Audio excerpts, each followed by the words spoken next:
ഞാൻ മുമ്പുള്ള വീഡിയോകളിലും സൂചിപ്പിച്ചിരുന്നു. പാർട്ടിക്ക് വോട്ട് ചെയ്യാതെ പാർട്ടി വിരുദ്ധമായി വോട്ട് ചെയ്തു കഴിഞ്ഞാൽ അവിടെയാണ് പാർട്ടി നോക്കുന്നത്. അതിന് ഒരു കാരണം എന്ന് പറഞ്ഞു കഴിഞ്ഞാൽ വി.ഡി. സതീശന്റെ ഒരു ഡയലോഗാണ്. അതിഥി തൊഴിലാളികളെ ചൂണ്ടിക്കാട്ടി കേരളം ബംഗാളാകും തുടർഭരണം ഉണ്ടായാൽ എന്നൊരു ഡയലോഗ് പല ബ്രാഞ്ചുകളും യൂണിറ്റ് തലം മുതലുള്ള ലോക്കൽ സെക്രട്ടറിമാരും മുതൽ ബാക്കി എല്ലാവരും കഴിഞ്ഞ പഞ്ചായത്ത് തെരഞ്ഞെടുപ്പിന് മുമ്പ് ഞാൻ പല ആളുകളുമായിട്ട് സംസാരിച്ചപ്പോൾ എല്ലാവരും പറയുന്ന വലിയൊരു സംഭവമാണ്.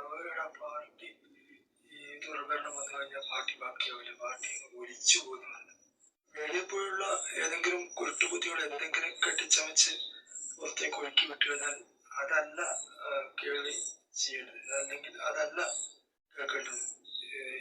അവിടെ വേറൊരു പ്രശ്നം എന്നത് സ്വജനപക്ഷപാതം എന്നൊരു പ്രശ്നമാണ്. ഒന്നാം പിണറായി സർക്കാരിന്റെ 7000 എത്താത്ത ഒരവസ്ഥയാണ് രണ്ടാം പിണറായി സർക്കാരിന്റെ.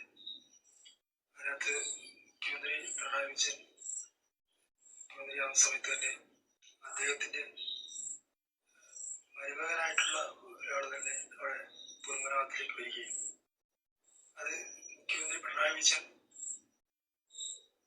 ഈ ഒരു കാര്യം ചെയ്തു കൊടുത്താന്ന് വരുത്തി, അല്ലെങ്കിൽ അങ്ങനൊരു സ്വജനപക്ഷപാത ധ്വനി അതിനോട് അത് രണ്ടുപേര് ഒരു വീട്ടിൽ നിന്നും ഈ രീതിയിൽ വരുന്ന സമയത്ത് അതൊരു വലതുപക്ഷ വ്യതിയാനം പോലെയാണ്. ഒരു പക്ഷേ ഇടതുപക്ഷത്തിൽ ഒരിക്കലും ഉണ്ടാവാത്ത ഒരു സംഭവമായിരിക്കും.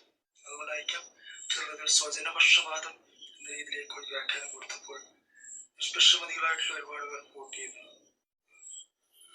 ഇടതുപക്ഷ പാർട്ടികൾക്കാണ്. അവര് പോലും ഒരു കൺഫ്യൂഷനിലേക്ക് എത്തി എന്ത് പരിപാടിയാണ് ഇതാണ് ഇടതുപക്ഷ നയം എന്നൊക്കെ ചിന്തിച്ചു. അങ്ങനെയുള്ള സന്ദർഭങ്ങൾ ആശയക്കുഴപ്പം ഒഴിവാക്കുന്നതിന് വേണ്ടി ആരെങ്കിലും ഒരാളെങ്കിലും ഇങ്ങനെയുള്ള സന്ദർഭം വരികയാണെങ്കിൽ അവിടെ മാറി നിൽക്കുകയാണ് ഇനി മുതൽ മുമ്പോട്ടുള്ള പ്രയാണത്തിലും ഇടതുപക്ഷം സ്വീകരിക്കേണ്ടത് എന്നാണ് പറയാനുള്ളത്. അവിടെ തീർന്നിട്ടില്ല. ഉള്ളിലേക്ക് വരുമ്പോൾ ഒരു മന്ത്രിസഭ അപ്പാടെ മത്സരിക്കുന്നു. പഴയ മന്ത്രിസഭ അവിടെയും പുതിയ ആൾക്കാർക്ക് ഒരവസരവും കിട്ടുന്നില്ല. വീണ്ടും ഗോവിന്ദമാരുടെ ഭാര്യ സുധരപക്ഷപാത അവിടെയും തോന്നിപ്പിക്കുന്നു.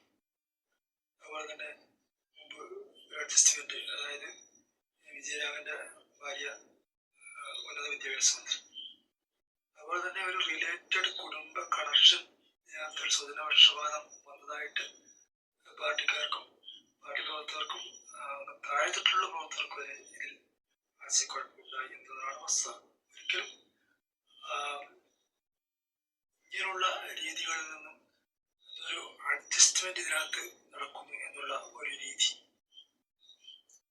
ഇതിന് പുറമെയാണ് പ്ലാസ്റ്റിക് വിഷയത്തിലുള്ള ശല്യപ്പെടുത്തൽ, അതുപോലെ തന്നെ ഡിജിറ്റൽ റിസർവേയുടെ ഒരുപാട് പേർക്ക് ഇപ്പോൾ തന്നെ വലിയ ഇൻസിഡന്റ് പലർക്കും നീതി അളിക്കാൻ വേണ്ടി കഴിഞ്ഞില്ല. വീണ്ടും വിളിച്ചടക്കേണ്ട അവസ്ഥ. ഇനി അത് വിറ്റുപോണെങ്കിൽ വീണ്ടും പുതിയ തരം പ്രശ്നങ്ങളിലേക്ക് വരുന്ന അവസ്ഥ.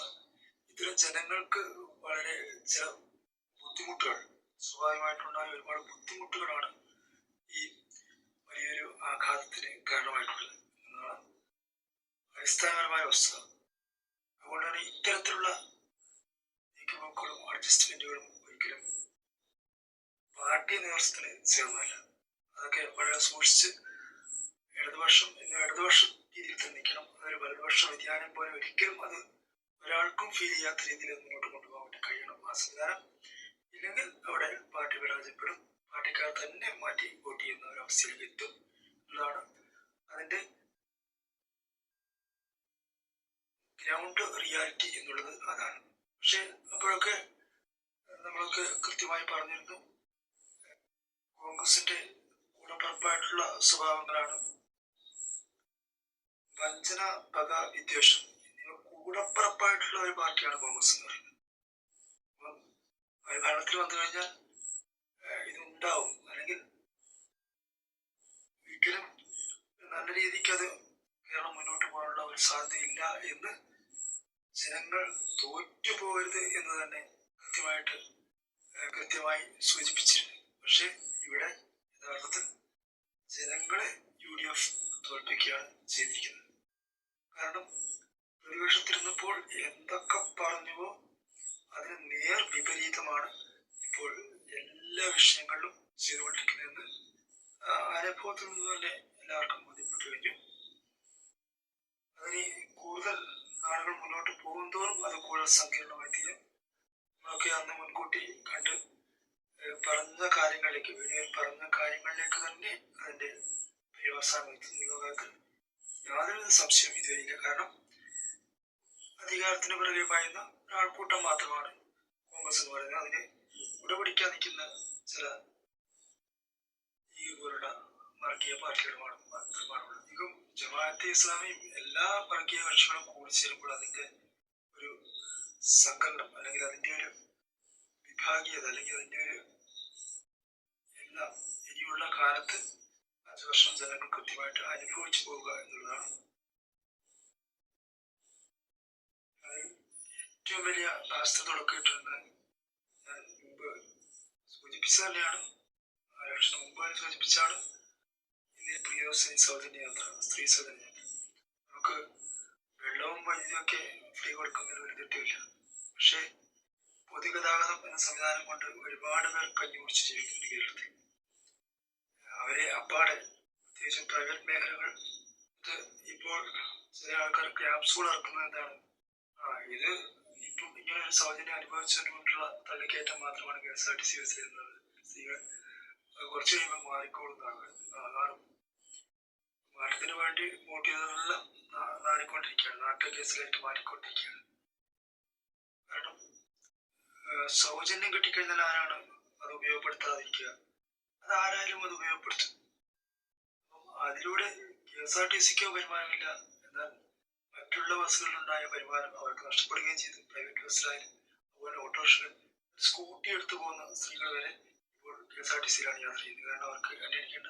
അപ്പോൾ സ്കൂട്ടി മാർക്കറ്റ് ചെയ്യുന്നവരും സ്കൂട്ടിക്ക് വയ്ക്കാൻ എണ്ണക്കമ്പനിക്കാരൻ വരെ പൂട്ടിക്കേണ്ട ഒരവസ്ഥയിലേക്ക് അത് കൊണ്ടെത്തിച്ചു. സർവനാശത്തിലേക്ക് പൊതുഗതാഗതം എത്തിക്കുന്നതിന്റെ ഏറ്റവും അടിത്തട്ടിലുള്ള ഗ്രൗണ്ട് പ്രവർത്തനം അവർ കോൺഗ്രസ് പാർട്ടി തുടങ്ങിക്കഴിഞ്ഞു. അതാണ് അതിന്റെ വസ്തുത.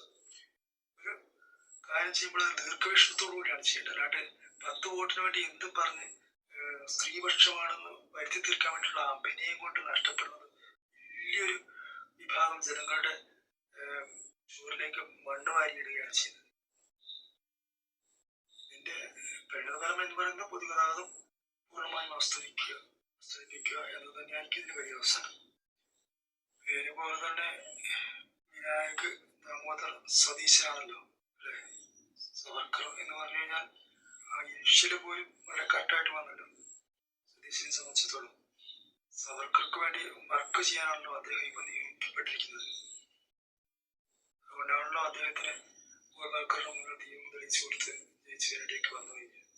അതുകൊണ്ട് ഇത് ശരിക്കും ജനങ്ങൾ വഞ്ചിക്കപ്പെട്ടിരിക്കുന്നത് സ്വന്തം കോൺഗ്രസിന് വോട്ട് ചെയ്താൽ കോൺഗ്രസ്, കാരണം ഇന്ത്യയിലുടനീളം എന്താണ് ഒരു ചാക്കുകെട്ടിലേക്ക് നോട്ടുകൾ കാണിച്ചു കഴിഞ്ഞാൽ അതിനകത്തേക്ക് ചാടിക്കയറുന്ന കോൺഗ്രസ്സാണ് ഇന്ത്യയിൽ. അത് കേരളത്തിന് വ്യത്യാസമൊന്നുമില്ല. മറ്റൊരു സംഭവമൊക്കെ മുമ്പ് കണ്ടതാണ്, അനുഭവമുള്ളതാണ്. ഇതിലൊക്കെ അനുഭവം പഠിച്ചിട്ടാണ് നമ്മൾ ശരിക്കും വോട്ട് ചെയ്യുമ്പോൾ ചിന്തിച്ച് വോട്ട് ചെയ്യണം എന്ന് പറയുന്നത്. അധികാരത്തിന് വേണ്ടി അല്ലെങ്കിൽ പിടിച്ചു നിർത്തുന്നതിന് വേണ്ടിയിട്ട് എതിരാളിലേക്ക് കോടികൾ നഷ്ടമുണ്ടാക്കി ഇപ്പൊ ചെയ്യുന്നില്ലേ? കുറഞ്ഞ മദ്യത്തിന്റെ ടാക്സേഷനിൽ കുറവ് വരുത്തിക്കൊണ്ട് ശരിക്കും കാടിയ പോലുള്ള കമ്പനികൾക്ക് അഴിഞ്ഞാടാനുള്ള സ്ത്രീകളെ കൂടെ മദ്യപന്മാരാക്കി മാറ്റിക്കുന്ന ഒരു സമ്പ്രദായത്തിലേക്ക്, കുട്ടികളെയും കൂടെ ആ മദ്യത്തിന് അടിമകളാക്കി മാറ്റുന്ന ആ ഒരു സമ്പ്രദായത്തിലേക്ക് കേരള ജനതയെ കൊണ്ടെത്തിക്കുകയാണ് ചെയ്യുന്നത്. ഇൻഡയറക്റ്റായിട്ട്. ഡയറക്റ്റായി നോക്കുമ്പോൾ സതീശൻ വലിയ മാനിലാണ്. മുമ്പും ഞാൻ പറഞ്ഞിരുന്നു, അദ്ദേഹം പറയുന്നത് എല്ലാം പച്ചക്കള്ളമാണെന്ന്. പച്ചക്കള്ളം എന്ന് പറഞ്ഞു കഴിഞ്ഞാൽ ശരിക്കും യാഥാർത്ഥ്യത്തോട് തോന്നുന്ന കാര്യങ്ങൾ പറഞ്ഞ് പ്രതിഫലിപ്പിക്കുക. ഇതാണ് അദ്ദേഹം ചെയ്തത്. അദ്ദേഹം ഹൈക്കോടതിയിലൊക്കെ വായിക്കാൻ പോയിട്ടുള്ള വക്കീലാണല്ലോ. വക്കീലിന്റെ സ്വഭാവം നമുക്കറിയാമല്ലോ. അവർക്ക് നിയമം ഏത് രീതിയിലും വളച്ചൊടിച്ചവര് നിയമവിദഗ്ധന്മാരെ വളച്ചൊടിച്ച് സ്വന്തം ഭാഗം വാദിച്ച് ജയിക്കുകയാണല്ലോ അവരുടെ തൊഴിൽ തന്നെ. ആ തൊഴിലാണല്ലോ ഇപ്പോൾ നിയമസഭയിൽ എടുക്കുന്നത് അദ്ദേഹം. അപ്പൊ നാവ് കൊണ്ട് ജയിക്കാൻ മാത്രം പഠിച്ചു കഴിഞ്ഞാലൊന്നും കാര്യമാകില്ല. പ്രവൃത്തിപരമായി പ്രതിഫലിപ്പിക്കുമ്പോൾ മാത്രമേ അത് അർത്ഥവത്താകുന്നുള്ളൂ എന്ന വസ്തുത തിരിച്ചറിഞ്ഞ് പ്രവർത്തിക്കുന്നതായിരിക്കും നല്ലത്. ആക്കും ചാക്കും വാക്കാണ് പ്രവൃത്തി എന്ന് വീരവാദം പറയുന്നതിൽ യാതൊരു അർത്ഥവുമില്ല. അത് ജനങ്ങൾ തിരിച്ചറിഞ്ഞ് പ്രതികരിക്കേണ്ട സമയമായിരിക്കുന്നു എന്നാണ് ചിലവർ എന്തോ ഹണിമൂൺ പീരീഡ് ആണ്. ഒരു ഹണിമൂൺ പീരീഡ് ഇവർക്ക് കൊടുക്കാനൊന്നുമില്ല. എത്ര ഹണിമൂൺ പീരീഡ് കൊടുത്തു കഴിഞ്ഞാലും ഒരു ഒന്നും ഉണ്ടാകാൻ പോകുന്നില്ല.